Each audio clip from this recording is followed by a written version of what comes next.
Hi అండి అందరికీ. Mushroom curry చాలా ఈజీగా ఎలా తయారు చేసుకోండి. దానికోసం 5 టేబుల్ స్పూన్ వరకు ఆయిల్ వేసుకొని, జీలకర్ర, ఆవాలు, పచ్చిమిరపకాయలు, ఉల్లిపాయ ముక్కలు, కరివేపాకు వేసుకొని బ్రౌన్ కలర్ వచ్చేంత వరకు వేపుకున్న తర్వాత దీనిలో 1 స్పూను అల్లం వెల్లుల్లి పేస్ట్ కూడా వేసుకొని పచ్చివాసన పోయేంత వరకు వేపుకున్న తర్వాత 3 టమోటాలు సన్నగా తరిగి వేసుకోవాలి.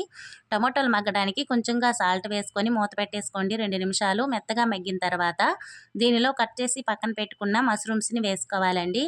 ఇందులో కొంచెం పసుపు వేసుకొని చక్కగా కలుపుకొని మరో 3 నిమిషాల పాటు మగ్గించుకున్నామంటే దీనిలో నుంచి వాటర్ అయితే ఊరుతుంది. దీనిలో వాటర్ అస్సలు వేయనవసరం లేదు కదా! చూసారు కదా ఎంత వాటర్ వచ్చిందో. ఇప్పుడు సరిపోయినంత కారము, కొంచెం గరం మసాలా పౌడర్, ధనియాల పౌడర్ వేసుకోవాలి. అలాగే తగినంత ఉప్పు కూడా వేసుకోవాలండి, రుచికి తగినంత. ఇప్పుడు మళ్ళీ మూత పెట్టుకుంటే ఇంకో 3 నిమిషాల పాటు కుక్ చేసుకున్నామంటే చక్కగా రెడీ అయిపోతుంది. లాస్ట్‌లో కొంచెం కొత్తిమీర వేసుకున్నామంటే నోటికి ఎంతో కమ్మగా రెడీ అయిపోతుంది మష్రూమ్ కర్రీ. తప్పకుండా ట్రై చేయండి. నచ్చితే లైక్ చేసి సబ్స్క్రైబ్ చేయండి. Thank you for watching.